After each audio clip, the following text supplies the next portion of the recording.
It's a special day here on PHLY Phillies podcast as we have a legendary, iconic guest that will be joining us to, as Seth Fisher sang in the chat, close the show. We'll have Jonathan Papelbon on with us. Phillies, Red Sox, Nationals, reliever icon, you know the stats. And also with that, some stats and numbers for you. 71 days until opening day, 27 days until pitchers and catchers report. We're getting closer, guys. It's happening. The countdown's getting hard to keep track of, but it's really not that difficult. Says the man that can't read words. What? No. I can read words. I can't pronounce certain names. Okay. So tomorrow or today after the show, we just because this gets moved. We'll just keep the numbers up. I know, but I don't. I've been changing it You're around. making it more difficult. I used it for the Union show. I've been playing with it. It's like a toy now, so it's never the same. But welcome into PHLY Phillies podcast. Tyler Zulli, Jamie Lynch, Renee Washington here. Jamie's the numbers guy, apparently. Listen, lots to talk about today, Jamie. First, I'm going to just give a quick rant because I'm sick and tired of the ice skating rinks that are the Philadelphia streets and sidewalks. I saw so many broken ankles as kids were walking to school. I literally watched kids fall over. Their parents had to hold them up by the backpack as they were slipping and sliding. Do better. Do better. Yeah, my wife's a teacher in West Philly, and she said the bus had to be rerouted around the corner because it couldn't come down the street closest to the school. She said it was an ice skating rink over there. And the Philly School District got roasted yesterday for staying open when all the surrounding areas were pretty much closed. Half of the teachers basically come from the suburbs, so it's right. There's daycare. Even though the kids may be walking. Yeah, and then there's public transportation. Mm-hmm. And Mrs. Parker could have stepped in and shut it down. She didn't. I don't know if there's a shortage of rock salt, but use some cat litter. There's options. There's no reason to have ice skating rinks. I got to pick up some salt on the way home. I thought I keep one in the garage, one of those Home Depot buckets. And I went to grab it, and I thought it was totally full, and there was that much. And I was like, shit. But at least you had some. I did have a little. It's pretty bad. It's pretty bad. It's slippery out there. And people were driving like normal. Like dickheads today. Yeah. Mm-hmm. Exactly. Well, some people go too far the other way. 12 miles an hour. I was 25. I was grandmaing it. I was behind somebody going 13 today in a Tesla, and I was like, maybe don't drive a fucking Tesla in an ice storm, okay? I'm not gonna lie, I was definitely a grandma. I don't like driving in icy conditions. You just never know. It's you know what? It's not me. It's everybody else. It's fun as hell if nobody's around and you can actually turn and skid. No, JB. If nobody's around, it's pretty fun to drive on. No. Yeah, but unfortunately, I've had some scary skids. But what makes me nervous is it's everybody else. That's why I drive slow and defensive. It's not me. My car I trust. It's everybody else that drives Well, my first tip to somebody taking a driving lesson or beginning to drive would say just anticipate everybody else being an asshole. Correct. And you have to kind of... And the ones that want to slip and slide and skid like you. Well, I only want to if it's an empty parking lot and you can really let one go. And all right, Paul. Yeah, don't bring up Paul Walker again. All right. Oh, and thank you, Chris. That was the other thing I wanted to say really quickly while we're just having this quick rant to start off the show. Please clean off the top of your cars. I feel like that's an unspoken rule. When you have sheets of, forget just the snow that flies off. Now, today, when it's so icy and cold, it's ice. It's literally sheets of ice flying off your cars. Trucks had it happening. It's dangerous. It's not okay. So between the rock salt and people not cleaning off their cars, I'm a little bit frustrated today. But also today, in Phillies history, something very interesting happened. Back in December of 2002, the Braves traded Kevin Millwood to the Phillies in exchange for Johnny Estrada. And then on January 17th of 2003, the Phillies and Kevin Millwood avoided salary arbitration and agreed to a one-year, whopping $9.9 million contract on this day. That was 21 years ago. And at this time, what makes this significant is it was the largest single-season salary for a pitcher in Phillies history. Yeah, it's pretty wild. It's kudos to John Middleton for taking this... this franchise out of the poor boys club and into the rich boys club. So appreciate John Middleton for changing the way of this, because $9.9 million. Now, granted, salaries were different back then, but still, the fact that you'd only paid $9.9 million. So, fun Kevin Millwood story. I was an intern in D.C. at the George Michael Sports Machine. And they used to call me Philly because I was from Philly. Oh, okay. So that day, randomly, one of my jobs, and this is like almost like kind of everything being digital age, I had to chart the games, log and chart the games to cut highlights with the editors. So like that was my job. So you'd come in and you'd just get assigned to a random game. And it happened. That was a day game. Kevin Millwood's no-hitter. Yeah. They said, hey, Philly, why don't you take the Phillies game today? And I went, all right, cool. So I sat there and logged, charted every pitch of Kevin Millwood's no-hitter game. Wow. And I actually convinced myself that Kevin Millwood was, like, great to have. Like, these were good times. And, boy, how things have improved. That was in April of 2003. Yes, it's an only Kevin Millwood story I have. It's insane to think about how much has changed since then for you, Philly. Yeah. And also for the Phillies as a whole and in general. Yeah, I charted Kevin Millwood's no-hitter, and I watched every pitch. Man. That was a long time ago. Long time ago. There, buddy. What a time. What a time. A lot has changed since then. And also with that, we're getting the next generation of Phillies prospects. We have had so many rankings that have come out, so many lists that have come out. I know Major League Baseball just began doing their prospect list by position, where they're now breaking down every single position. And today was the first day starting with right-handed pitchers.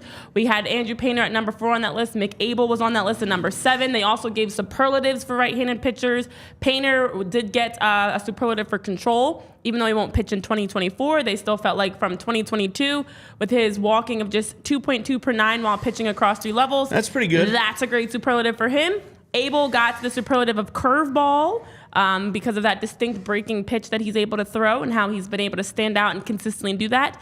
But then also with that list, we finally got the Baseball America top 10 for Phillies prospects. Jamie and I, as we've been deep diving, going down on the farm each and every show, have been giving our predictions of what the order is going to be for top 10. And now Baseball America came out with theirs as well. So pretty interesting to see the list here. You have it. At number 1, Andrew Painter. Justin Crawford, number 2. Mick Abel, 3. Aiden Miller, 4. Starlin Caba at 5. Over at 6, Orion Kirkering, questionable as a prospect at this point, but he still was considered technically, logistically, a prospect. On our list, we do not consider him a prospect anymore.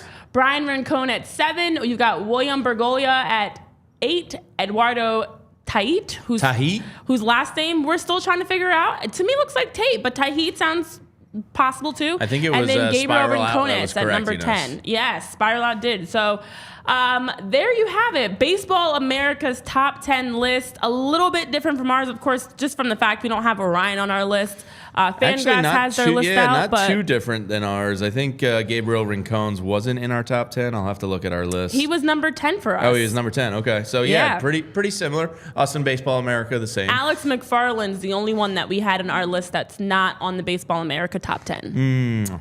But everybody else But we didn't have Orion, so we had an extra spot to fill. Exactly. So if he's number 11 on Baseball America, ergo, me and you are Baseball America. Pretty much. That's what I got from that. Yeah. I agree, Jamie. Absolutely. We're basically scouts. Right, Tyler? You would confirm. Yeah, me and you sat at a lot of FCL games this year. Yeah, I remember that. I'm known as the pronunciation guy. Me and you as in me, you, and you? Because you just said me and you as in singular individual. You as a team, you too. I didn't mean me and Jamie specifically. I feel like I got left out of that. Me and you as in the two of you plus me. No. CMC McGarry. No, McGarry has plummeted down the Phillies prospect list. Fangraphs had, I think, on 24, 25. We started our top 25 list with Griff McGarry at number 25. Yeah. So I think the hope for McGarry is maybe he can become a bullpen piece. But it seems like it's pretty much do or die year for Griff McGarry. A year ago, the team's number 3 prospect, now like 24, 25, depending on where people are putting him. not great. Not at all. That's why with the prospects, you just never know. They're so young. I know the prospect we're going to talk about today, very young. You're talking about 17, 18-year-olds, 19, where you have no idea what the trajectory of how their career is going to actually pan out. So to Lisa, thank you so much. We are better than Baseball America. There you go, trio. Yeah, maybe Chris Slemmer. Like he's it. A middle relief guy. Still talking to Gary, but yeah, like hopes and this is why like you can't overlove prospects. Bingo. You know what I mean? Like Sixto Sanchez, Jason Donald, Kyle Drabek. You know, like you can go on and on. Just because historically the Phillies have had pretty much shit farm systems, you can't overrate. Just because he's a 1 or 2 in the Phillies system historically doesn't mean he's a 1 or 2 on every other team. That 1 or 2 on the Phillies might be a 6 or 7 with the Indians or Orioles. You know, That's like, a good point. So like you just can't overlove your prospects to a degree. Now you have to pick your guys. Like Andrew Painter and Justin Crawford, I believe, are guys they've kind of put in a bubble. Maybe Aiden Miller has played himself into that too, where you want to protect them, but like you can't protect all top 10 prospects. I mean, the Dodgers just traded away their number 2 prospect. So, you know, it happens. Sometimes a proven commodity is more important. Yeah, absolutely. Hammered's in here saying Dom Brown. Yeah, Dom Brown rated higher than Mike Trout. So, like, you know, the prospect thing it's a fine balance to walk, and that's why Dave Dombrowski and these front office execs get paid the big bucks. You got to protect the ones you really, really believe in. And other than that, like, if you could rewind a year, probably should have moved Griff McGarry. Like, if you were projecting that he's going to be your 25th prospect from 3rd, probably should have moved him, because then at the time you're going, oh, well, he's the Phillies' number 3 prospect. Another team might view him totally differently. Yeah, so now his prospect, ability to be moved has plummeted. But the hard part is there are names that are on the other side of it. I know Hypothetical Man's bringing up producing, Stott, Bohm, Ranger, Sanchez, different young players that have been able to develop and improve. And yeah, there are some that it does work with, and there's some that it doesn't. But that's the thing, you just don't know. That's what it comes down to. A guaranteed versus a potential move, you never know. But as we're talking about prospects, one name that we no longer consider a prospect, Orion Kerkering. Now, Orion has big things that are planned for him in the future. High expectations, especially even from the little bit that we got to see him at the end of the regular season and the playoffs last year, that many of us, like the 3 of us, have high expectations for Orion. And Orion did have a chance to attend Major League Baseball's Rookie Career Development Program. And also with that, MLB.com's Jonathan Mayo had a chance to chat with Orion and talk about his career and his growth and progression into the majors. And it was also just great to see. I like his story. I remember talking about it when we first saw his debut back in September, that, I'm all about movie-like stories, and this is another one, similar to me that... Yeah, his dad crying was one of the highlights of the year. It was pretty cool. It's a great movie plot. Yeah. I listened to the interview with Jonathan Mayo, and my takeaway, it was pretty much a fluff piece, more or less. Yeah. And I don't say that to indict Jonathan Mayo or anything. I think it was just one of those things. But my takeaway from it was how kind of special this Phillies locker room is. He asked him about like his meteoric rise from 5th round pick to basically pitching in the NLCS and what that was like for him. And he's like, yeah, it was pretty wild. I walk into the locker room and there's Trey Turner, Bryce Harper, and JT Realmuto. And it wasn't like they big timed me at all. It was like, hey, glad you're here. You can help us out. Let's get to work. And he talked a couple times about how like, he was just able to be himself, walk into the locker room and get on the pitching mound and try and help. And there was no like big timey. It was kind of like an open clubhouse. And we'll talk to Jonathan Papelbon today about that because sometimes in baseball, like there's things more important or equally as important, I should say, as the actual X's and O's of the game of baseball. Like a clubhouse, when you play 162 games together over the course of the year, is a major factor in perhaps some guys' success rate. And the chances they get. So my takeaway from the Rio Ryan interview was this Phillies locker room is as special as they all talk about it as. Yeah, and that's why as we even discuss the slumps and potential and progress and development, a big part of that is everything outside of just baseball. It's outside of your talent. How comfortable do you feel in this clubhouse? Yeah. And as you talk about with Orion, being able to walk in and feel like, okay, I belong here. I'm at home. This is a family. This is a space where I can thrive and do what I do best versus coming into it feeling like the young new kid on the block. That's huge. So the chemistry, as we've seen for many teams, can literally make or break how players progress and how your team does overall. So even though it was a fluff piece, I feel like it's a great reminder of just how the camaraderie is in the clubhouse for the Phillies, and then it is something special. Yeah, and if you're looking for chemistry, whether it be in a clubhouse or, chemistry with your team, buying a new home, then I might recommend checking out Mortgage CS. Because if you've ever been through the home buying process, it is a total pain in the ass.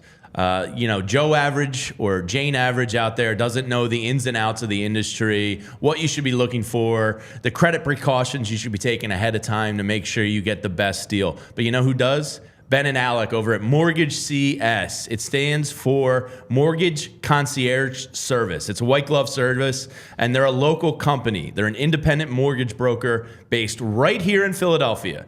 So it gives them full control over the lenders they work with, and they're going to have your back. Me and Renee sat down with Alec and Ben and the Flyers guys to talk a little bit about their business model and their service and what they do to educate and empower the home buyer. And let me tell you, if I had these guys during my 2 previous home buying experiences, I would have felt much better about everything. They were terrific, and you really get the feeling that they got your back. They got your back so much that Ben, the CEO, he's just giving out his cell phone number left and right. If you have any questions about the mortgage process, maybe 2-3 years from now, you're thinking about buying a home, but you want to get ahead of it and work in advance, text Ben right now, 267-391-7425. Hell, maybe you want to text him, hey, that Tippett goal the other night was a beauty, man. Did you see that? Do you want to text him, hey, is Nick Sirianni getting fired today? It doesn't matter. Just shoot Ben a text. He's going to get back to you. They're there 24/7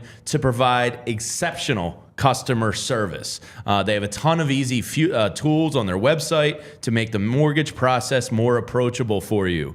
And when you hear the word mortgage, think of Mortgage CS. Think of Ben and Alec. Save Ben's telephone number. Again, 267-391-7425 to your phone. Email Ben at ben@mortgagecs.com. And as I said, you can call or text Ben any time of the day or night and just talk Philly sports if you want a friend. Check out mortgagecs.com/PHLY to get started.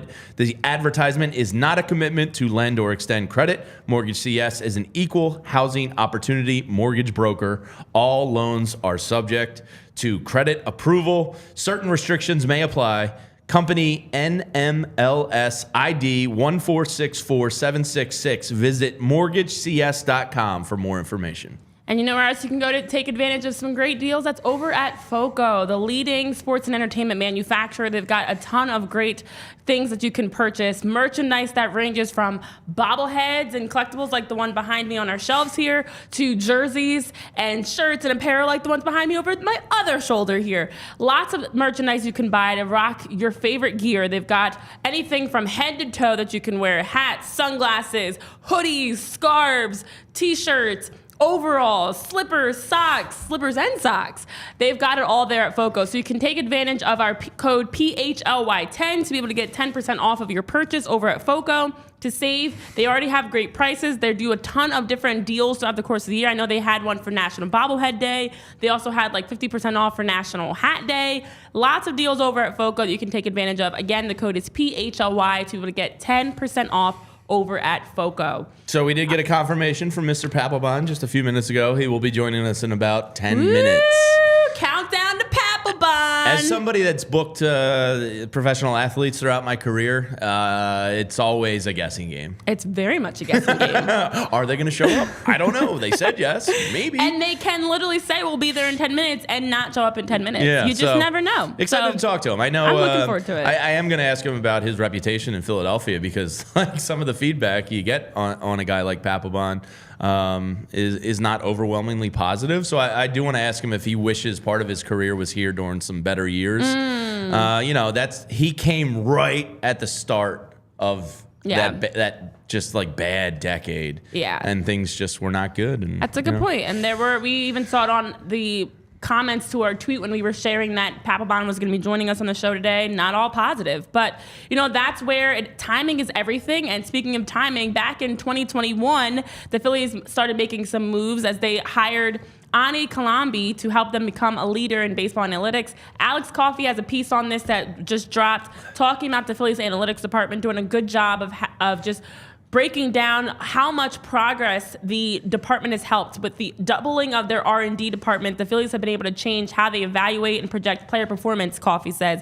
And then Alex goes on to talk about just the impact that specifically Ani Kalambi has had, and also how Ani's been able to help others, such as someone like Caleb Cotham. These are the behind-the-scenes types of moves when you talk about timing and development and progression that can help your club by just having the right brains in place to be able to foster, the environment you want. So yeah, it's a great piece by Alex. In 2016, I think they only had one. They call it R&D, Research and Development Program. One staffer. Now I think they have the highest staff in baseball. So they've clearly grown it, and Ani is a huge reason why. The quote from Caleb Cotham, because a lot of times we'll bitch about the Phillies lineup or this and that. Yeah. It truly is, I think, a collaborative effort between the analytics department, the R&D department, Rob Thompson in creating a lot of this stuff. But Caleb Cotham in Alex's piece credits Ani for making him a better coach. Here's the quote. It says, "Sometimes it's almost like Ani is a coach to me, because some of these things, call it data, analytics, sabermetrics, can be used as a sword to be smacked over people's heads. Like, no, you shouldn't do this, or you should do that, or this is dumb. His healthy skepticism, his ability to sit and talk baseball, not just recruit everyone to a certain way of thinking, I really enjoy it. I leave our meetings as a better coach." I love that. That's pretty high praise for a quote-unquote analytics guy from a baseball guy. So it seems like, I didn't really know much about him before Alex's piece, but it seems like he is a great conduit between the analytics department and the quote-unquote baseball guys. So good for him. And, I think it's short-sighted to discredit the R&D research as a reason for the uptick in success. Yeah, because it's about having the right people in place. Baseball specifically is such a data and analytical sport that to be able to have colleagues that are able to feed you information and insight is beneficial. And so it's investing in those areas like an R&D team that can help your coaches and help your players, and it just trickles down from there. Yeah, so like I know Nick Castellanos' defense improved in part because of the R&D department. Mm-hmm. He's credited in the piece as helping Jeff Hoffman throw the curve more. Right. So, they do have a big impact on things, and it shows you, again, we talk about Kevin Millwood, 21 years ago being the highest paid Phillies pitcher of all time. Wild. Now, you have analytics and high paid players, and the Phillies and John Middleton have really come a long way from my childhood Phillies. So it's all positive stuff coming out of the Citizens Bank Park. Yeah, more positive stuff coming out of the winter tour. Our writer John Foley's been following along. We saw the different tweets coming out and pieces coming out that John was sharing behind the scenes. Rob Thompson, Brandon Marsh down, mingling in Kensington, being able to help give out food. There's a whole tour, a lot of different stops that they have along the way. And so John's doing a good job of just being a fly on the wall, chatting with them, had a chance to get some good quotes from them and put it together for a piece. So definitely be sure to check out what John's dropping on Twitter, but then also what he's writing in his articles as he's following along on the winter tour. Yeah, John's down at Citizens Bank Park today. They're having some media availability down there today with some of the players. And it was really cool. John pointed out that Brandon Marsh flew in from Arizona just to do this community service. And Brandon Marsh is a guy to be, excited about. If he can take another step offensively, that's a hell of a deal that the Phillies made in being able to obtain him and improve. Again, maybe the R&D has something to do with his improvement in the batting stance.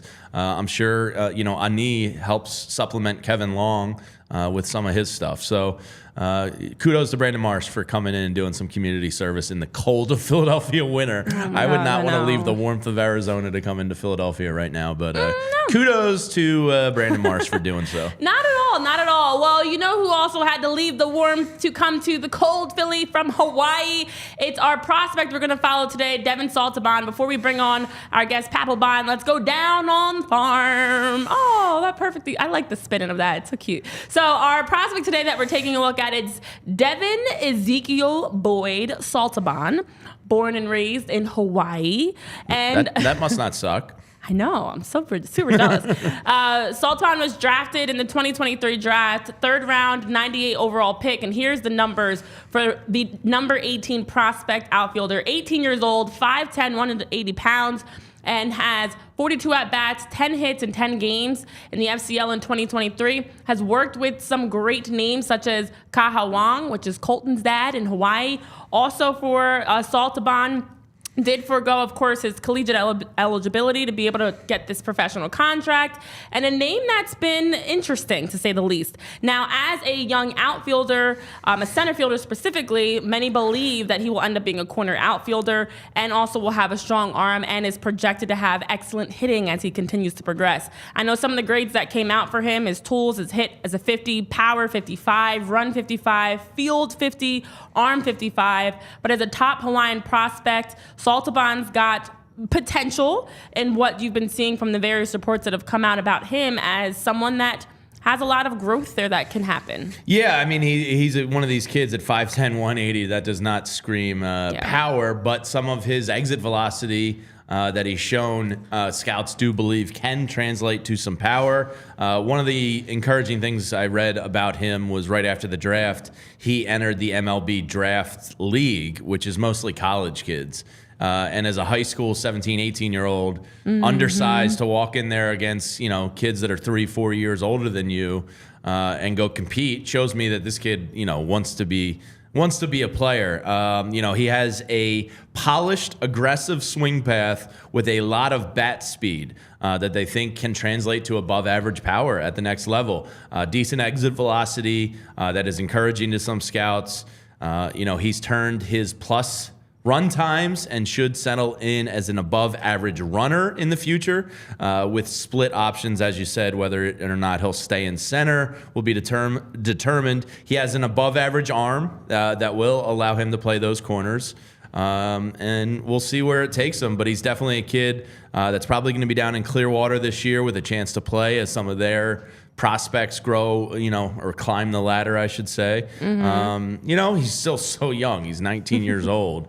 So we'll see. But, I guess the Phillies hope he can become the next flying Hawaiian here in Philadelphia. 19 years old. He was 18 years and 4 months old when he signed for $600,000. I can't imagine what 18-year-old Jamie would have done with $600,000 in the bank. I don't either. Well, I don't know Uncle what, Sam takes I don't know his what portion. current $600,000, Renee, what I would do with I'd build a golf simulator in my backyard. I know. We've actually had this conversation before, and you do know, and I still don't know what I would do, but you fully know. Maybe we could buy a house. Maybe. I would actually first, the girls, education fund. And then the golf simulator. How nice of you, Philly. Yeah. Well, Saltaban, the other side of that is his competition level, as reports have indicated, wasn't very high in Hawaii. So, with it not being the greatest, scouts don't really have much history on him coming in, but he's faced some quality velocity and secondary stuff, and his hit tool evaluations, as they say, could vary strongly, and just see how he progresses. So I know in the chat you guys are making some interesting comments about Saltaban. Definitely a young player with time. Let's just say that. Yeah, lots of time. I mean, at 19 years old, he's got lots of time. He's got a good 4 or 5 years, most likely, unless he sets the world on fire, to figure this out. On the 20/80 scout scale, his tools, his hitting comes in at a 50. His power is a 55 with a chance to grow because of his high exit velocity and quick bat speed. His fielding is a 50, and his arm is at a 55. So, like most prospects, things to be encouraged about. We'll see if maybe he can get a little bit bigger. Obviously, he's probably not going to get too much taller, although I hit a growth spurt at 19, so never say never. He was reported at 5'10", now he's reported at 6 foot, so allegedly he grew. Yeah, I mean, if you can get up to 6'2". And he did put on some pounds. He's now 180 180 something, where he's like slim. So yeah, he's got a lot of time to develop the body and develop his game, and we'll see where he comes in. But number 18 for us, depending on where he is, he's 18 on Baseball America, 20 on Fangraphs. I think Baseball Perspectives had him somewhere similar, right in that like 19 to 21 range. Good luck, Devin. We're pulling for you. Got a cool name. Kind of sounds like a baseball player to me. Apparently, it's triggered a lot of people to think of a Hallmark movie. Apparently, now I'm in that Hallmark movie too. So well, you are Mrs. Hallmark. Putting me in the. I wonder if Papelbon's a Hallmark guy. You can ask him. I mean, maybe he comes. I'm not asking him that question. Jonathan, welcome to the show. Do you watch Hallmark movies with your wife during the holidays? Questions Are I you wish a I romantic? could ask, Let's but just I'm not forget gonna baseball. Ask. Let's just get into But this is why if he's a romantic. This is why we want to have guests like this on, because it's a chance to peel back some of the layers. And maybe there's some misconceptions, maybe there's some things you just don't know, and it's always a great chance to learn a little bit more. Well, I think closers mentally are a different breed than a lot of baseball players. He probably does enjoy a little Hallmark every once in a while. Something I want to ask him today is about the Hall of Fame list and how hard it is. Tyler and I were talking about it for like a minute before this list. One whole minute.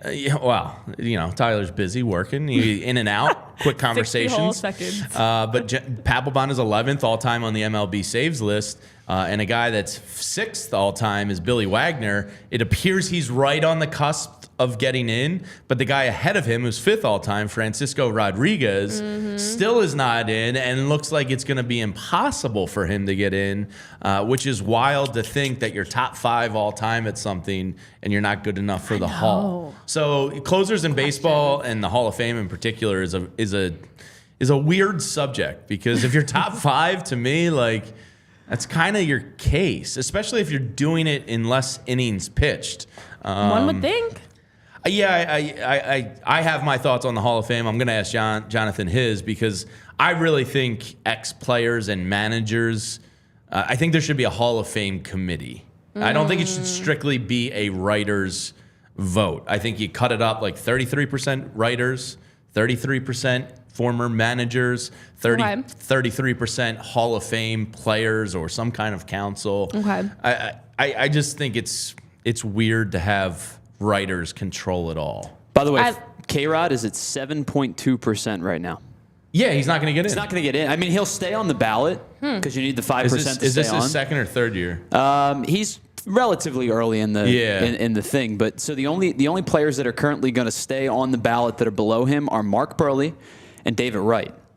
Some of the players above him, Omar Vizquel, Jimmy Rollins, Andy Pettit, Bobby Abreu, and then you start to get into the guys that have some, significant do you see Abreu's cases. Percentage of votes? 18.6 as of. So he's not getting. I mean, that was a while ago, so I don't know if that tracks still, but that was the last percentage that I see.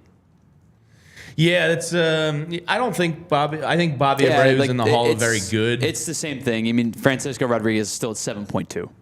Yeah, for that guy to be pretty much more or less impossible to get in the Hall of Fame, it's crazy to me, because the guys around him, he pitched like 300 innings less than a lot of these guys and has no shot of getting in, yet is 5th all time in saves. It's just, there's no like baseline standard for getting in the Hall. It's like, he only had a 6-year window, and this guy was a jerk, or this guy used PEDs, or whatever it may be. I wish there was a more standard baseline, and people's opinions kind of got taken out of it. One place where there is a baseline, and that baseline is greatness. That's Wheelhouse Cards.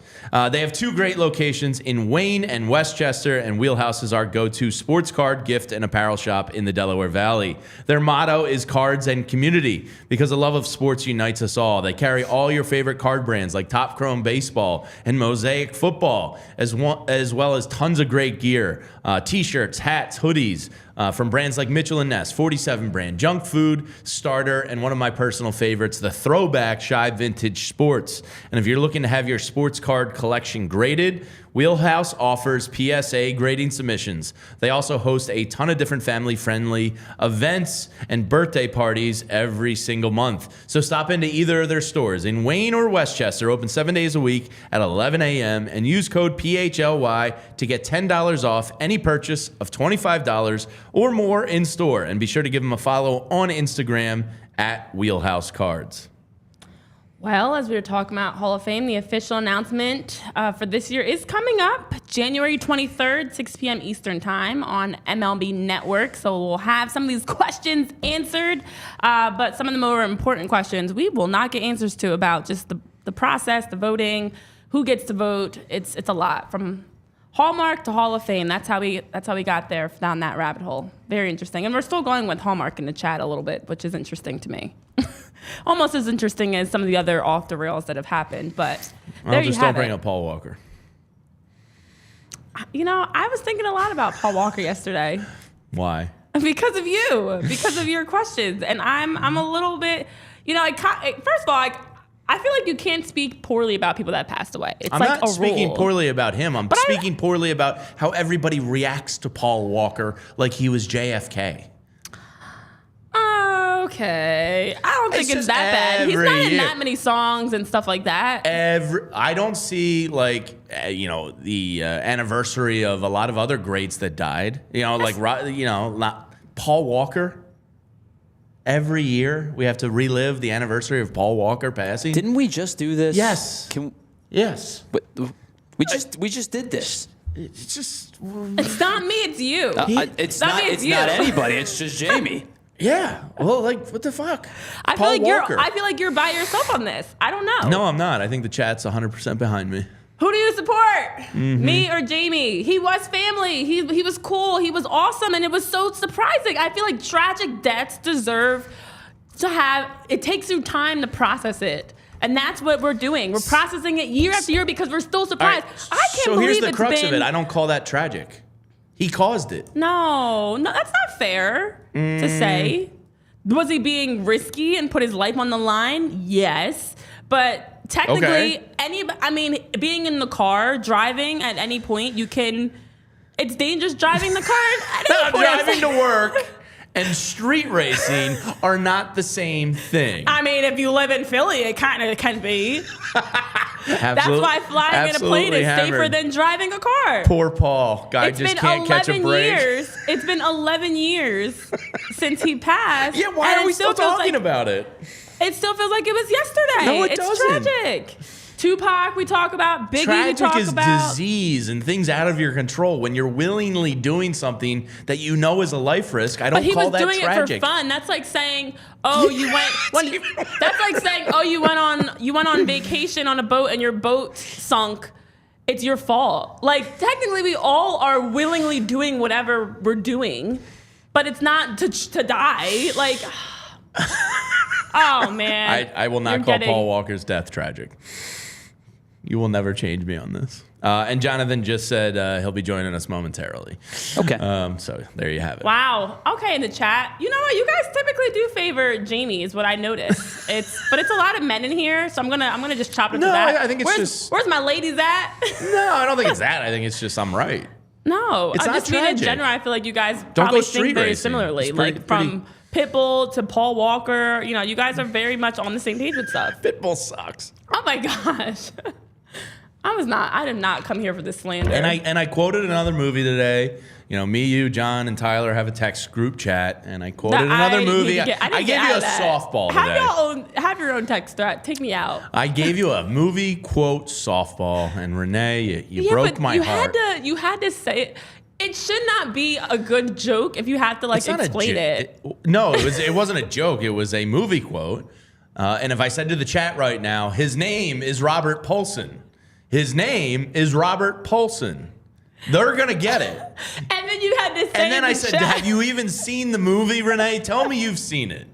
And you were like, well, I think I've seen bits and pieces.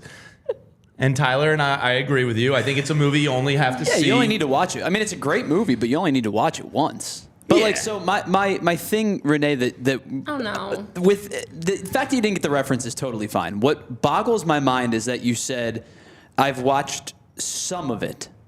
And like the whole purpose of the movie is the end of the movie. Yeah. But sometimes when you happen to just catch a movie on TV in the middle of it, like that's one of those movies. Like I didn't intentionally be like, ooh, I'm gonna watch this movie today and start it from the beginning. I just happened to be scrolling through the channels and stumbled onto it. His name is Robert Poles, and I was doing it, and I was saying his name is Tyler Zulli. And once again, the chat got it because once again, it's kind of a great flick. Like you threw around the term "great" yesterday with some crap movie. Like Fight Club, you can make the case is like great, I was throwing out like Paul Walker movies and Keanu Reeves movies. Not great. What was it? Takers or something? Takers was a great movie. I don't know if I'd use great. The cast alone. They were in their prime at that time of Idris Elba and Michael Ealy. I love Idris Elba. And Paul Walker. Luther. And such a great cast. Guys. A great cast does not equal a great movie. It doesn't, but the movie was actually good too. I'll take your good. They were bank robbers. Good. Great. All right, we're talking adjectives now. Yeah, well, I thought it was, I liked that movie. I would choose to watch that movie because that's to me the barometer. I'm not one that likes to rewatch things I've already seen. I will watch The Takers if you watch... Takers? Takers, what's it called? It's just Takers. Takers. I will watch Takers if you watch Fight Club in its entirety, start to finish. I mean, Are you willing to make that trade? It's an iconic movie. I'm just going to keep throwing... Iconic? Yes, Fight Club is absolutely iconic. Like top 10 iconic? No, it was just something like one of those you have to see from start to finish, in your opinion? Kinda. It's not one that I'm ever gonna like throw on randomly, but like it was culturally huge. Help, guys. Tyler, am I wrong? It's a pretty massive movie. Culturally huge? Yeah. I don't know about all that. Oh. I don't know about all that. Oh. That's a stretch. Okay. Oh, Hitch is a great movie. Like culturally huge to me is where it's got like some historical value. It's about the culture. It blew people's minds.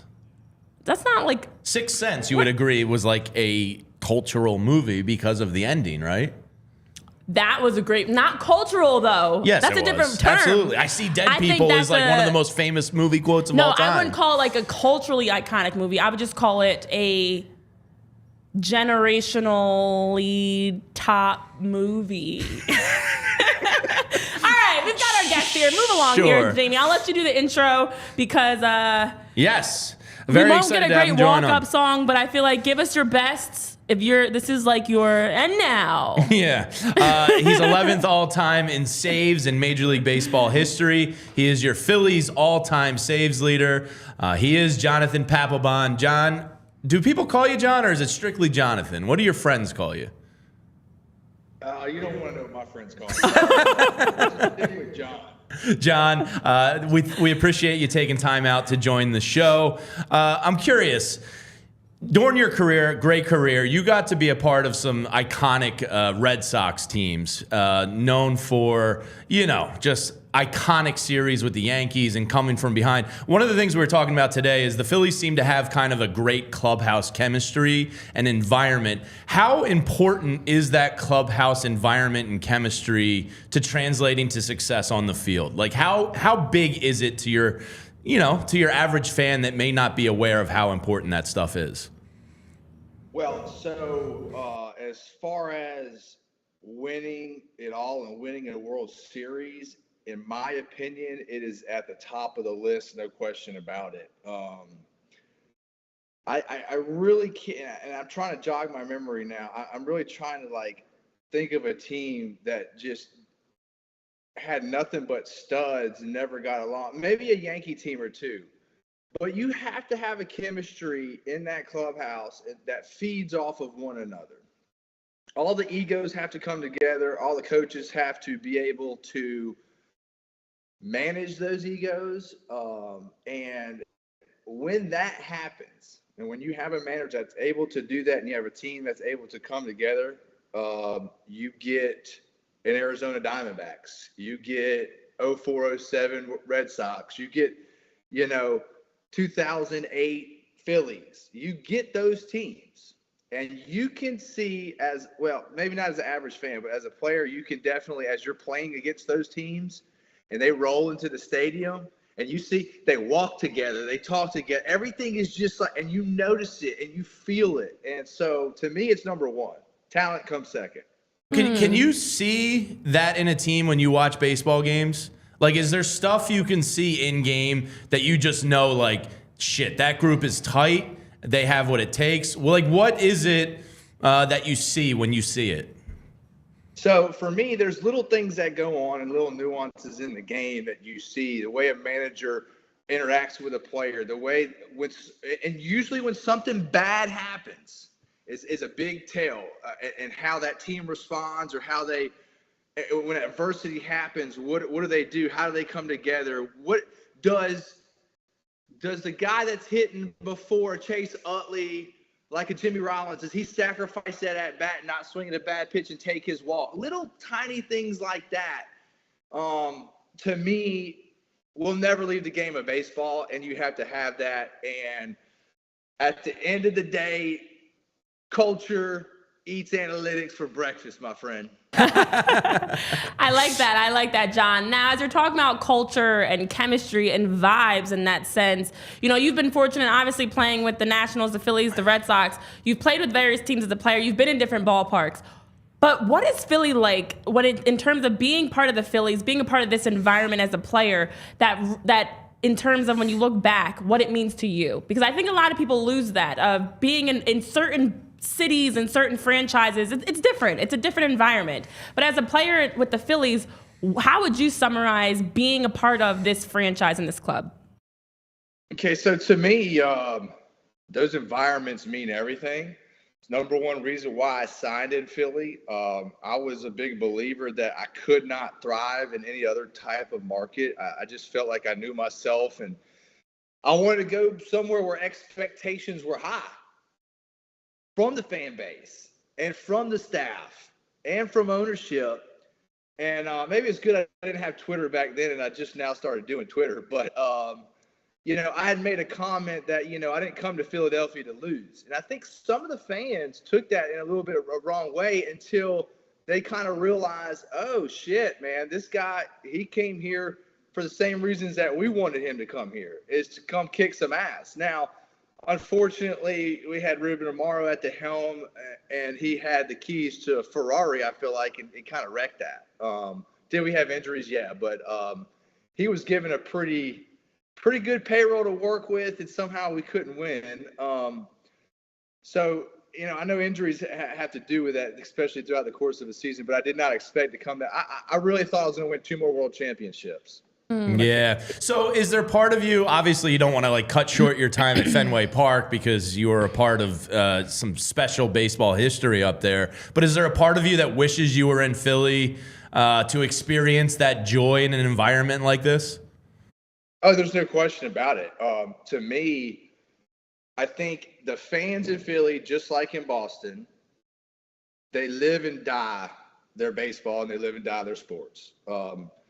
Shit, when I was in Boston, the Patriots were winning, the Celtics were winning, the Bruins were winning, the Red Sox were winning. So, you know, we kind of ran that city for a little while. But I came to Philadelphia expecting to do the same thing. You know, Flyers were good, Sixers were good, the Eagles won a chance. You know, so to me, I want to go to a fan base and play in a fan base that expects just as much as I do. But also, too, on the other part of that, like, as a player, if you don't have that, then you will not succeed in their cities. And so as a GM, as a ownership, I'm looking for guys that I know that are going to succeed in my environment. Yeah, and one of those guys, Jonathan, I want to ask you about, because you know, you both have talked about it since the incident. The Bryce Harper you see now, is he a totally different player than your guys' incident in the dugout all those years ago? Have you seen kind of that maturation? And he seems to be absolutely fucking thriving in Philadelphia. Have you seen the evolution of Bryce Harper from when you were teammates to now? No question about it. No question about it. It's the same. You know, it's the same thing that really happened to me. Like, I didn't really evolve into a leader until I had to kind of have my ass kicked. And Veritek would kick my ass just about every day. But, you know, at the end of the day, I could not be more proud of this dude.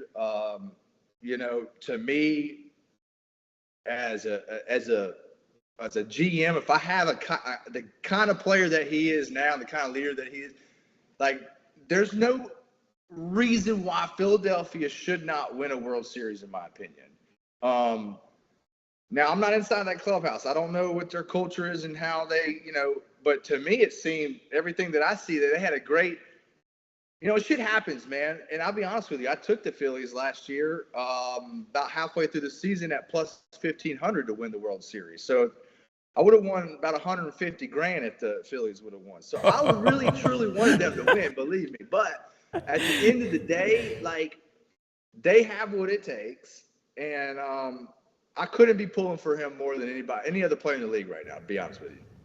Yeah, and John, as you talk about the incident with Bryce and even your own incidents that helped shape you, outside of winning a World Series, being an all-star, all the different accolades, there's a maturation process mentally that has to happen as a player. And as you talk about the evolution as your career is progressing, you touched on it a little bit, but what really helped you become that dog? That having that mindset of hating losing more than you love winning and wanting to go into everything, doing anything you can to possibly win. What really helped that transition for you to be that type of a winning mindset that you would do whatever it takes to help your team win?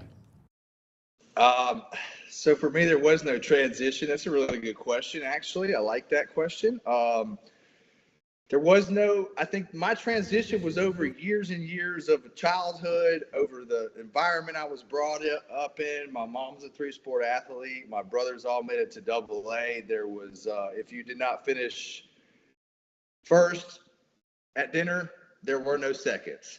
It was just, the competitive environment that I was brought up in was just, I think, at a level 10. And so for me, that dog, and, I joke about this, but me and my brothers have kicked each other's ass way more than what me and Bryce got into. I don't doubt it. Yeah. So that growing up that way, I think, had a big effect on me, and constantly competing with my brothers. And you see that, how you look at the Mannings and you look at a lot of other families that play sports like this and have all boys. I think that's how it was for me. I have to ask, though. I'm sorry, Jamie. No, go ahead. Because, listen, John, you and I are more alike, I think, than out of anybody here, because I definitely am that same personality. I'm sure you guys can agree. So I know we've been talking a lot about movies. We're going to transition out of baseball a little bit, and this is probably going to be the toughest question for you. Hope you're ready.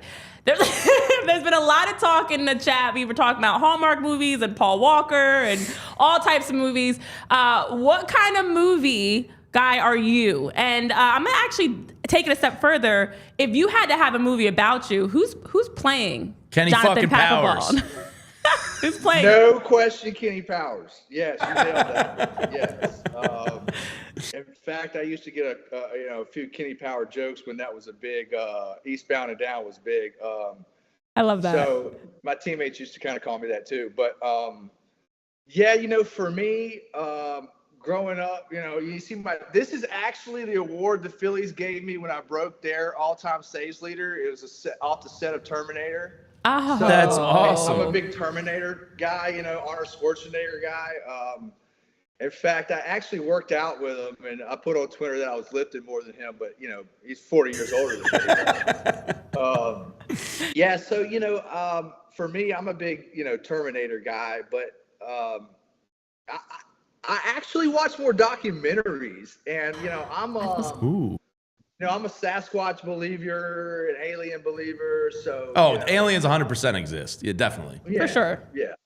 Very naive of us to believe I otherwise. wouldn't say I'm a conspiracy theorist, but I love a good documentary. Okay. Love that. So, John, a couple guys on the Hall of Fame ballot list this year. It looks like Billy Wagner is right at that cusp of getting in. And this was the discussion we were having earlier today. Francisco Rodriguez is 5th all-time in saves, and it appears impossible for him to get into the Hall. He's only at 7% of the vote.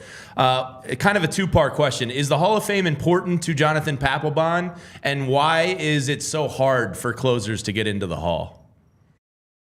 Yeah, I've been asked this question a lot, and I think that here's the basic gist that I get, okay? I played 13 and a half years or so, 11th or 12 now, over 400, almost 400 saves. So to me, I think that longevity is a big key. You know, if I'd have played another 3 years, 2 or 3 more years, I think I'd have been in. Wags has done that. But, you know, even Francisco Rodriguez has. You know, I just think it's just one of those things, man. And yes, it is important to me. I would love to, you know, I missed it too as well, but just being on the ballot was an honor. And, you know, going into the Hall of Fame this year with the Red Sox is a huge honor of mine as well, that I cherish more now than I think I would at any point in my life. But yeah, it's just, man, shit. It's just hard for closers and relievers. It's just always been that way. So it's a hard job in total. And one of the questions I was thinking about when I was thinking about this interview, why do you think it is that there's such a high variance with closing? Is it because it's a between the ears position? Like Brad Lidge is a great example. He'd have 48 for 48, be perfect, and then have a down year. And then he'd come back and be, 45 of 49 save opportunities the next year. And there was kind of an up and down to it. Why do you think that is with closers? Closing, when you're a closer, whether you're LeBron James trying to close out a basketball game or Tom Brady trying to close out a football game, when you're a closer of any sport, there's no room for error, and the mental capacity that you have to carry with you to be consistent year in and year out is just a different level than it is with any other position. So, talking between the ears, it is a consistency thing that you have to be able to go out there and convert each day. You're not going out there as a starter saying, "Oh, I got 8 innings today, and man, if I feel good, those 8 innings." You're not going to feel good every single day. You're not going to be a starter to prepare to make sure you feel good every day. So there's also that obstacle as well. So there's a multitude of things that makes it a whole different animal. So can you, John, take us back and talk us through? You're taking the mound, regardless. Let's say game's on the line. Are there thoughts running through your mind? Is there a routine? What is it specifically that behind the scenes we don't know? Outside of what we see from cameras and TV and any interviews, what is that moment like for you in taking the mound? Just take us through what it's like as a closer in general. Yeah, so obviously for me, I was always more successful when the game was on the line than when it wasn't. It was just my nature. So for me, that mindset was huge, and I always prepared a certain way to make sure that I would get in that mindset, and that had to do with a lot of meditation and analyzing the people that I were going to go pitch against, along with what mindset do I have to go out there, and hopefully try to prepare my body as best as I could to feel great to go out there. So for me, I had a set checklist every single day that I did that would prepare me for literally 1 inning every single day. Did you have like a go-to meal or something? Did it get as minute as that or no? No, no go-to meal. I had quirky things like, trainers didn't really want to, stretch. I like to stretch naked, because I felt like I got a better stretch. And I was quirky about, hot tubs. I would put Epsom salt with some like Voltaren, guys. I don't know. Maddox had some pretty crazy ones too. So, like a sign on the door that John's stretching naked, do not enter, or was it like an open door policy that if I'm stretching naked, you can? I kind of just knew after a while, yeah. See, I thought I was odd because I was all about, for soccer, one cleat before the other, but you're taking it to a whole nother level. But you mentioned you weren't the worst.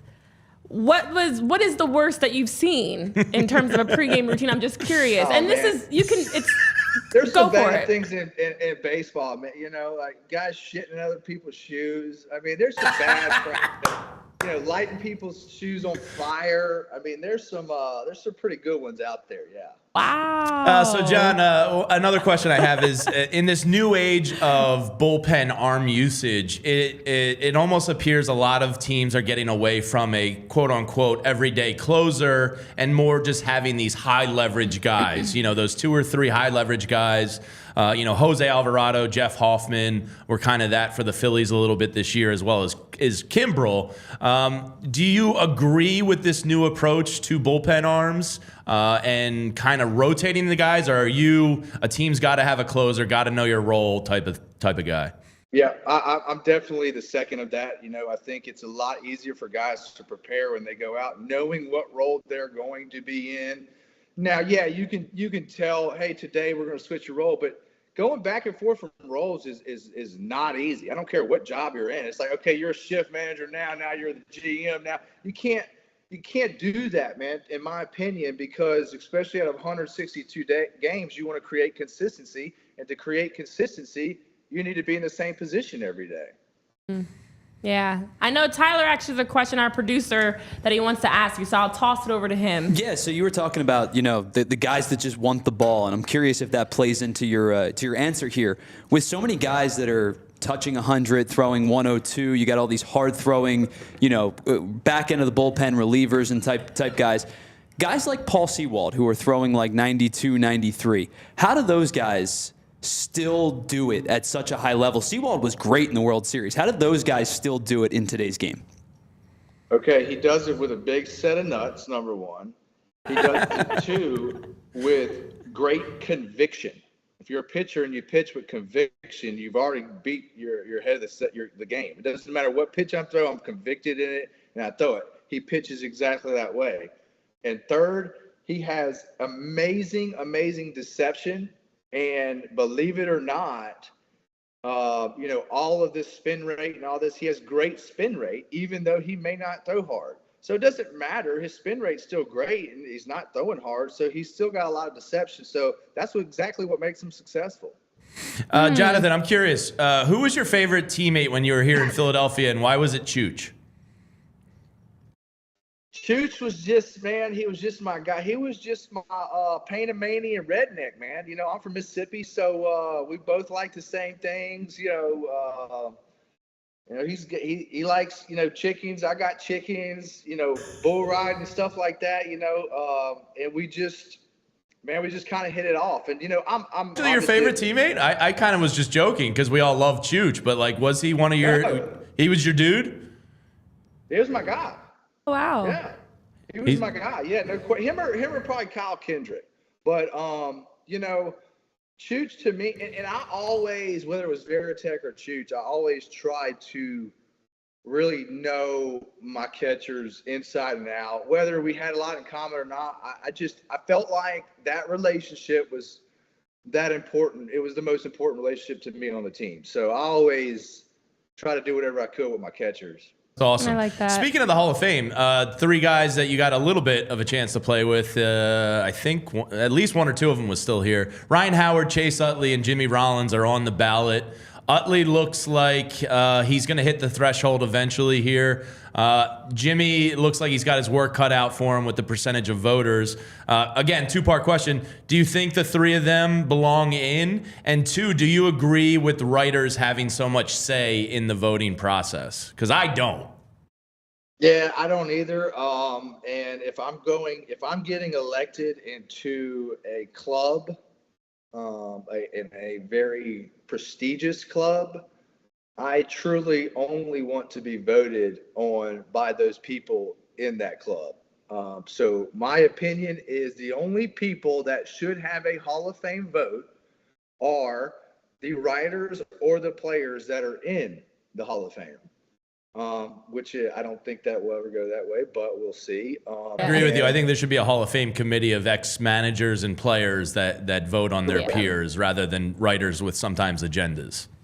Yeah, and on that second part of that question, Rhino, Jimmy, and the way I look at going into the Hall of Fame is very simple.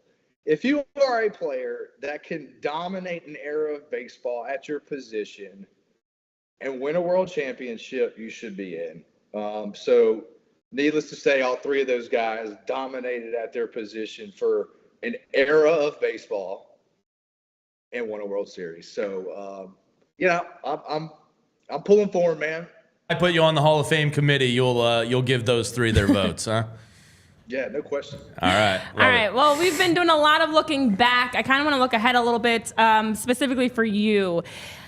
Now, the league has been having a lot of hot stove changes, signings, movement that's been happening around Major League Baseball right now. John, if you right now are going into Major League Baseball, take this question out for you, like, which team would you want to play with today? And don't feel like you have to be biased because it's a PHLY Phillies podcast.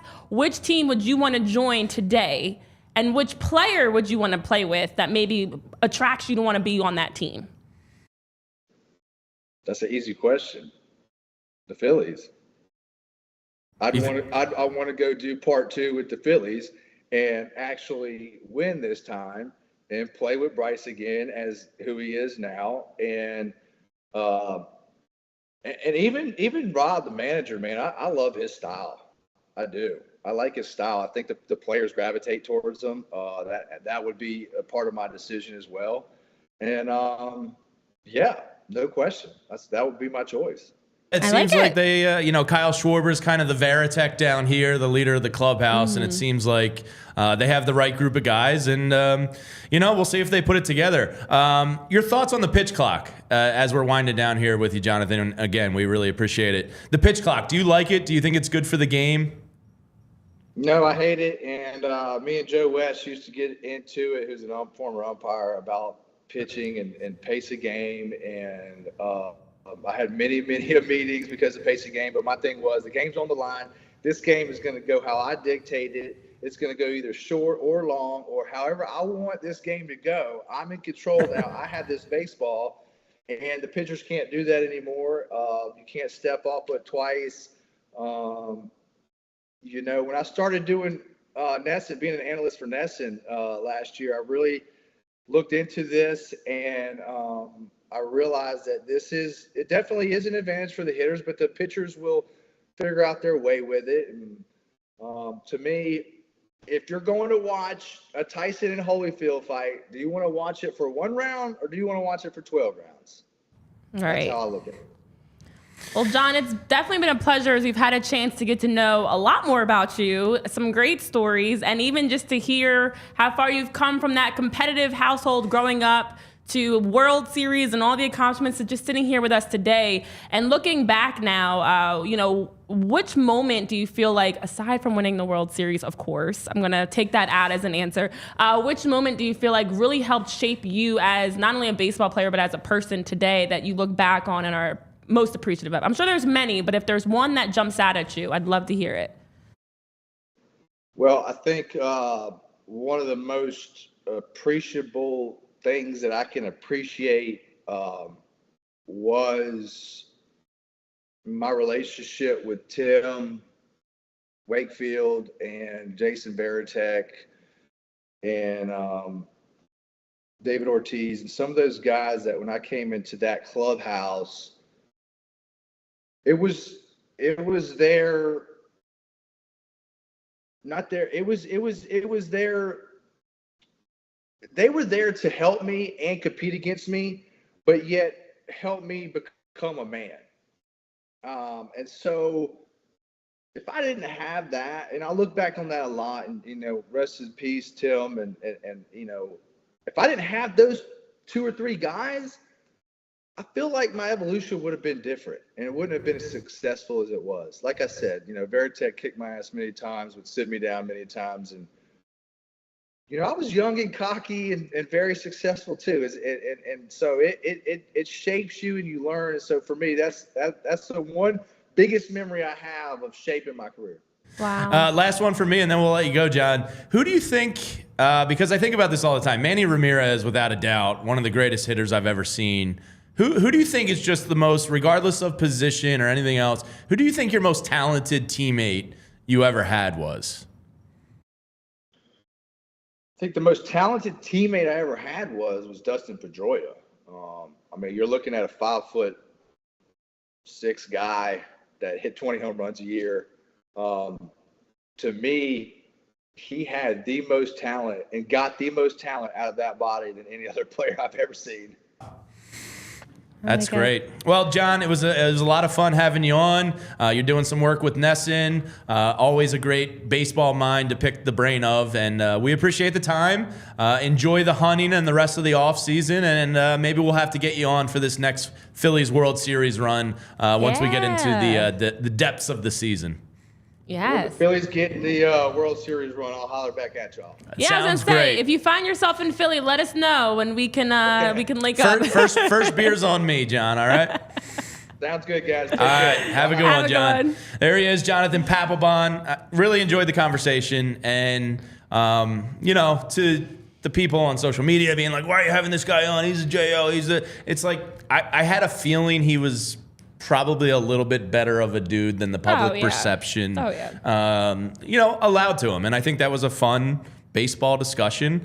Some great stories there. And I thoroughly enjoyed the conversation there. The best part, Jamie, is so many people struggle to separate who these athletes are as competitors versus as people. Yeah. And John's a great example of that. Obviously, closers you've got so many stories of just ridiculousness, and I'm glad he shared some of that because now I am curious who was the one that's pooping in shoes and all that. It's got me curious about a lot of other things. But when you have him outside of baseball and he's just a regular guy like us with way more talent and way more accolades and trophies, it's nice to just see and hear all the different things that led to who he is and his experiences. So I love the fact that the chat was like, this was very enjoyable. See? So my two takeaways outside of pooping in shoes. One, he ran that bus right over Ruben Amaro Jr. Right away. No hesitation. Ferrari driving with his eyes closed. And then two, him and Bryce Harper moved past it. So, maybe we as baseball fans can let that one go too. So, I like that Jonathan, said he would play for the Phillies. This does seem, and I think the locker room and clubhouse kind of lends to it. It does seem like the kind of guy or the type of team a baseball player wants to be a part of. Yes, exactly. As a competitor, that feeds off of the fans and feeds off of just great camaraderie. The Phillies are a team that you want to be a part of for that exact reason. So his answers were very genuine, authentic, raw answers, and you got a lot out of just the fact that, as you mentioned, the maturity level, the growth, the closure for Bryce Harper, and just in general for all of his experience, even with Ruben. I mean, yes, he threw him under the bus, but it still wasn't a way that was kind of like, no, at that time, this is where things were. But now things are different. So and Will in the chat says, I thought it was cool he would pick playing here. I did too. I wasn't expecting that. I don't think he's the type of guy that's going to play to his audience. No. I think he's going to give you a genuine answer. So that was really cool. We'll definitely have to have him on again in the baseball season. Yeah. But Renee, I know we got two little things to get to, and then we're getting out of here. Tyler. I forgot about that one. Hi. You are responsible for today's Phillies positivity. Manifest it for us. 24 reasons this year's Phillies are going to be better than last year's Phillies. What do you got? This is not. This is number. Hold on, I got to get my list up here. 13? This will be number 12. So close. See, this is not. I don't know if this makes the 2024 Phillies better. I think that this makes the organization better. Okay. In what I'm about to say. Now, this is going to sound crazy. To say, I like crazy. Go for it. A kid, say it with your chest. Not pitching and being hurt. Kevin is But let me say this: Andrew Painter getting Tommy John finally, I think is significant because of the fact that I think we all believe that he should have gotten Tommy John. You're saying the sooner the better, months ago, rather than counting on him 2 years from now. What I will say is, I think that the Phillies organization is a year closer to knowing what exactly Andrew Painter is. And that doesn't mean that he's going to pitch. We know he's not pitching this year. But with him having the Tommy John and starting the recovery process when he does, 2025 gives you a better understanding of what this rotation is going to look like for a very long time. So I think that Andrew Painter beginning his rehab process off the Tommy John surgery. I see where you're going. I like this. Okay. Something to be looking forward to for the 2024 season. So again, it doesn't make especially not the Major League Club. It doesn't make the Major League Club any better this year. But we are one step closer to figuring out what Andrew Painter is for this long-term solution. I of this like team. it, Tyler. Okay, I get that because 2024 we will see the rehab process for Andrew. We'll get to start to see him Right. working back. So it's positivity for 2024 in terms And of beyond. optimism Correct. of the future for the Phillies Yes. versus just this year. I like that. Okay, Because thinking outside the box. Last year was frustrating because yes, you know, you always want to go the natural remedy way first before you Yeah. get the surgery. But it was always like setback, Yeah. not going to throw, not going to throw, not going to throw. And it got to a point where you're like, just please go get the surgery. Yeah. Right. Just get it So done. this is yeah. like So it's done. it's done. Rehab. Right. Let's look forward. Exactly. All right. I like where you went with that. Last thing to get to, Renee. Your All favorite, right, your the favorite updated moment of the day. scoreboard. We don't need it. No, just keep your numbers so that way tomorrow's not difficult. Oh, okay. I'm trying to help you. I'm trying to take something off your plate for tomorrow. What was it at? I don't remember. I've been writing it down. Yeah. All right. Well, the score currently is 7 for Jamie. 7 for 7. No big deal. Kind of a 7. big deal. A lot of people are talking about it. Oh wow! Let's I see if like we what go you over keep it. putting out there that a lot of people are talking about things. Nobody's talking about it Nobody except said me. That's the literally joke. Nobody. That's the joke, You know, Renee. I've been hearing a lot. You guys, A lot of walking down people the street, far and wide talking about how got Jamie is stopped on the 7 for street, 7. and people were like, "Hey, I heard Your Jamie's partner's 7 for 7. Can you Holy believe shit. it? Breaking news: Yeah. Jamie Edward Lynch, James Yes, James. Edward Lynch is 7 for 7, Let's see and if we guess can- that stand. The game that you proposed, I just want to keep putting that out there. You are 7 for 7 at. It just is kind I of didn't like know I was going to be good at it, but this might be the one thing I'm good at in life. No, it's gonna Let's be see. good at it. Maybe I can go 42 for Says 42. James. All right, you I guys doubt ready? it. come on, Philly. All right, so here trending worldwide. I'm going to say this before Worldwide. we Oh start. no! Don't do Uh-oh, it. No Tom. This disclaimers. is Tough. by far the hardest one we've done so Okay. far. Ooh. I'm just gonna copy you. You got it already? Oh, I don't know. I don't know. The thing I'm focused on is the locked front right leg That's what I'm looking and the at. level bat path through the zone. It Okay, reminds me okay, of okay. somebody. Oh, damn. This is tough. Yeah, CMC said you're getting to the point where they're talking more about your streak than the Undertaker streak. What's the Undertaker streak? I'm not a It's wrestling guy. WrestleMania streak. He's just been in. Well, he won like Okay. I don't know exactly the number, but it was 20 something in a row or something along those lines. Okay. This is tough. And much Okay, this much is really much like the hard. Undertaker streak, this is clearly predetermined. Yeah. Correct. This is difficult. I think. Man. This is by far the hardest one. Okay, so again, for everybody, it's going back to 2006. I wish you could give us a clue though. Like, is this someone in the last 10 years? Is this someone in the last? It's someone in the last 17 years. Okay. Yeah, I do see some height, Mickey. Like that's what's it's giving height, but I can never tell if it's left or right, to be honest, because to me it looks a little bit like. I mean, It I'll leave in the flips. playing field. I believe it's a lefty. All right, I will tell you because you're both questioning. It's a left- righty? It's a left-handed hitter. It's a lefty, yeah. Wow, it looks so backwards to me. No, the right I feel hand's like on the bottom of the bat. No, but I feel like I can see it both sides. I don't know. It's giving, is the dress green or blue? Oh, yeah, okay. Like, when I kinda look at No, because it- if it was right-handed, his left leg would be bow-legged. I guess. It's definitely Okay, lefty. You know what I mean? I think that's the Okay. differentiator there is the front leg.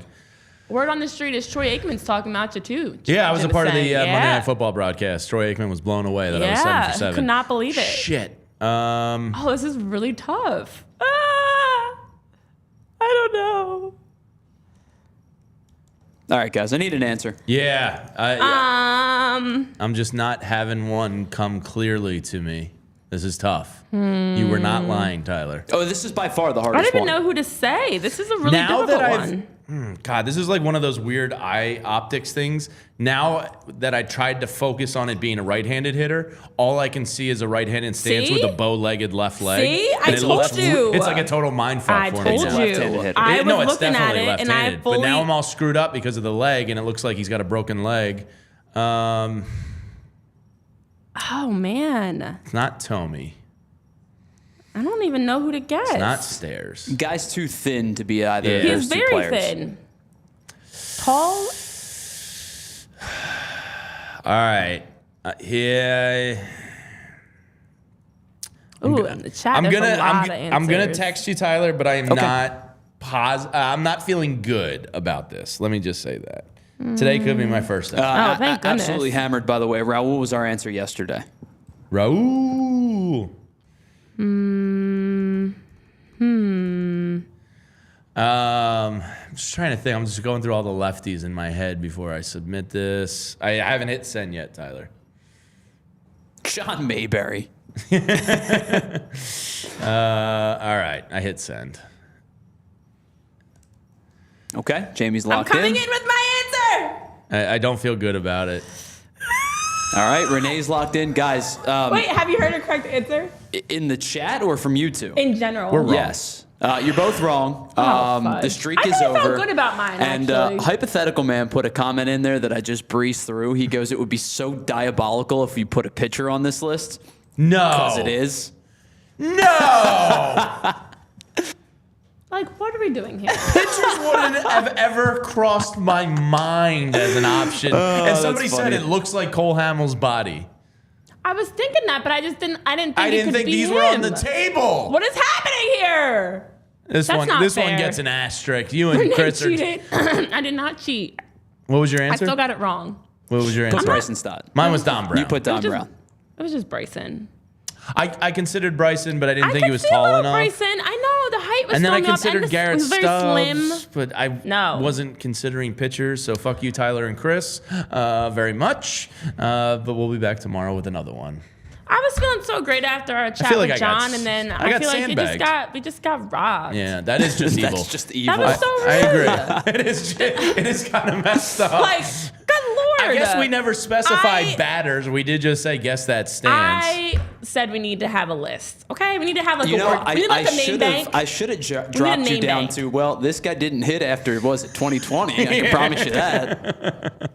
I would have guessed Cliff Chat, Lee. Listen, everybody in the chat, I was all for we need to have a name bank so we have some options of who is possibly it. You know, not a multiple choice, but you know, something similar. Well, pitchers I'm apparently not are. giving you a word bank for a team you watch every day for the last Apparently 15 years. Pitchers are on the list. But there's so many options. There's so many people that it could be dating back to 2006. Yeah. Yeah, but It's a like lot of realistically speaking, it's not going to be so many people because No. we're going to eliminate like John Mayberry's probably not going to Yeah, be on like- it. Maybe he will. Aaron know. Altair? Who knows? Tyler Goodell is not going to be on this list. It's a lot. But okay, one positive is So Jamie finally Taguchi lost. isn't going to make the list? Or is that what you're telling me? Probably not. How's this L feel, Jamie? I mean, Welcome to the L side. it feels okay because we got sandbagged. All right. Oh, wow. Yeah. Breaking news, guys. James Edward Lynch. Breaking news. I like how I did a fake microphone. Like there's not a real microphone right here. Breaking news. James Edward Lynch's streak has snapped. Yeah, my like boss. a potato chip. Jim said my boss just texted me, "Yo, Jamie's Spreading streak is up. over." I'm hearing all around the world. Just got Damn it, news my and Google confirmation in alert China. just went off. Oh, phones going through the roof because James Edward Lynch is done. That's a wrap, and he's not going to get any more right. Womp womp. All right, James, wrap us up here. Yeah, big thanks to Do the Jonathan honors. Papelbon for hopping on with us it's me, today. actually. Yeah, you're the driver today. Wow, I'm sorry. I got this. Yeah, take it. All right. Well, thank you guys so much for tuning in to another edition of PHLY Phillies podcast. Glad you enjoyed our conversation with Jonathan Papelbon. So happy he was able to take time out of his day to join us and weigh in on everything from his naked stretching to pooping I in shoes. forgot about the naked stretching. I did not. I don't know how you forgot. That was a highlight. I think that's one of the top 5 things I took away from that conversation. Yeah, you're not wrong. To just everything, training with the Terminator as his favorite movie. Not a Hallmark guy, but a documentary guy. We learned a lot today, guys. So as always, be sure to follow. We've got another live episode tomorrow. We're back at noon, our usual scheduled time that will be live. Possibly a guest tomorrow. We will see. We'll surprise Absolutely you. Hammered is actually going to be joining us tomorrow Oh, at okay. 12:30. I was teasing it out, but okay, there you go. Oh, okay, So we've got yeah. Absolutely Hammered. You'll be here with us tomorrow virtually, joining us on the show. And so for our guests, John Papelbon, Tyler Zulli, James finally took an L, Lynch, and Renee Washington. Wow. Have a great rest of your Wednesday, and we'll see you back here for more PHLY Phillies podcast tomorrow. Hasta mañana, amigos.